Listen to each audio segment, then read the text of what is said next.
everybody, this is Matt and we're at Texas Toast Guitars. If you've ever had a bird's eye maple neck twist and warp on you, go ahead and click that subscribe button now. Okay, so today we're going to be working on the double neck for Jim Fuller, and this is the neck blank that we are going to be using for both his necks. Wanted to touch on something. Jim said that he had a bird's eye maple neck once twist up on him, and the theory was that it was probably because of the material probably had run out, or stresses in the wood, or it still had moisture in it, something like that. So I wanted to talk a little bit about why we use the material that we use for necks. This chunk of maple, actually this is a pretty neat chunk. It's got some figure in it, some curl. You can kind of see it in there a little bit. This side's not too bad. The plan on this guitar is for these necks to be painted to match the body color, but this is some pretty nice timber. I'm not going to be surprised either way if Jim wants to go ahead and paint these to match the body or leave it raw, because there's a lot of cool stuff going on in here, especially when they get profiled like a neck. Anyway, that's for another time. But today we're going to talk a little bit about why we use the two-piece construction, and well, let's just get started. So a two-piece construction, we start with a piece of 8/4 flat sawn and cut it in half and glue it back together such that the grain is now oriented vertically. And that's cool because it adds strength and rigidity to the neck. If you imagine this 4-foot long ruler is a piece of grain, or a ring of grain, when it's oriented this way, it flexes quite easily. But when it's oriented this way, not so much. So it's the same kind of theory on building necks. So we have all of our grain running vertically now because we have glued it together. There's some other advantages as well. Let's say you had a board that wanted to, move naturally as it relaxes low and to the right, and you cut it in half and glue it back together so that you have one piece that wants to go low and to the right and one piece that wants to go relax naturally up and to the left. So you build in some stresses into the material such that you have a more stable neck. Hamer was famous for doing this. They actually had a neck. It was a 3-piece neck called the Hamer Stress Neck. We did a video on that, and go check that out. I'll leave a link in the comments or in the description below.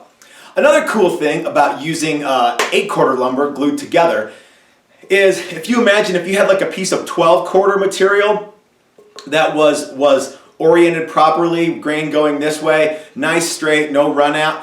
If you imagine the very, very center of that material would have a different moisture content than the edge of the material.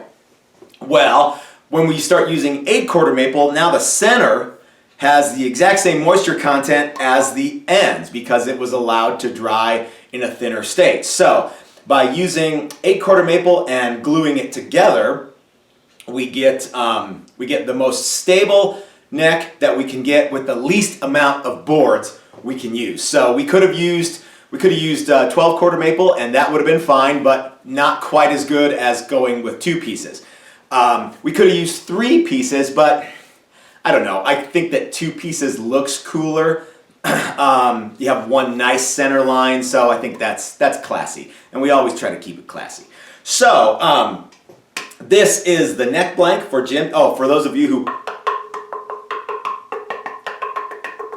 like tapping on lumber, this actually resonates pretty good. It rings pretty well. So the first thing that we're going to do is we're going to cut 1.5 inch chunks off of this, and those will be the neck blanks for Jim. Man, this is getting heavy. Those will be the neck blanks for Jim's guitar. So let's get started on that. We're going to go from 1 big piece to 2 slightly littler pieces. We're going to get those all dimensioned properly, and we're going to put our 7-degree radius on the headstocks. We're going to route for truss rods. We're going to route the outline, or we're going to actually put it on the shaper and give us the outline for the necks that we're going to use, as you saw in the previous video where we talked about templates. And man, we're going to be doing all kinds of good stuff today. So stick around, and I'll try to give you guys a heads up on all the neat stuff that's going on this double neck build. And we've got a lot of stuff coming, so let's get started. Okay, the first thing we're going to do is we're going to cut our neck blanks out of the big chunk that I was talking about. I got my bandsaw set up here with just a little bit under 1 5/8, and we'll go ahead and cut those neck blanks out. We're going to cut it out big so that we can machine it nice and flat to exactly 1 1/2, which is what we need for the way that we build guitars. So let's do it.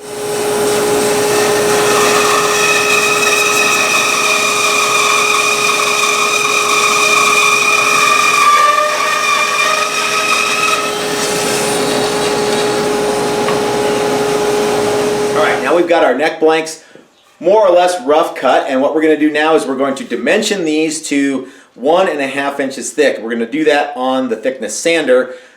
We could fire up the planer, but the thickness sander is ready to go, and these are so close that it's going to go fast. So let's do that.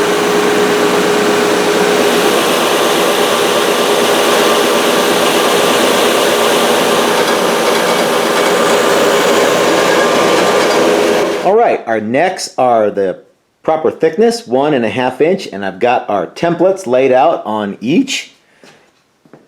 The nice thing about using a two-piece neck is that you have a perfect center line, and you can line up your center lines. Well, this in the picture here, you can line up the center line on the template with the center line of the wood, and it's going to look really classy. So what we're going to do now is we're going to rough draw the necks on, and we're going to cut them out on the bandsaw, and then we're going to go whisked magically off to the shaper.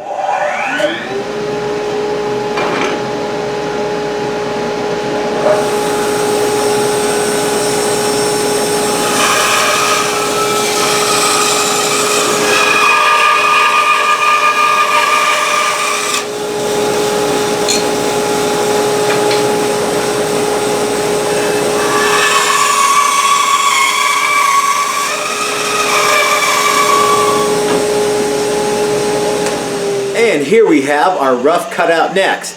Now you can see that I left about a 1/16 of an inch, maybe a little more from my line, and the shaper is going to make short work of that. So I think what we're going to do is we're going to go ahead and attach these to their templates and run them through the shaper. And I think that's going to be enough for this video. It's not going to be enough for today, but I just kind of want to maximize all my, all these tips and tricks and build things so I can make lots more videos. So I'm going to go ahead and get these templates attached, and we'll run them through the shaper, and it's going to be cool. All right, we're just about to do the last step, and I've got my templates attached to my neck blanks, and I've got some little hand holds here that are attached to the templates because cutting myself today is not on my list of stuff to do. So we'll fire up the shaper, and you are going to get to see it in action.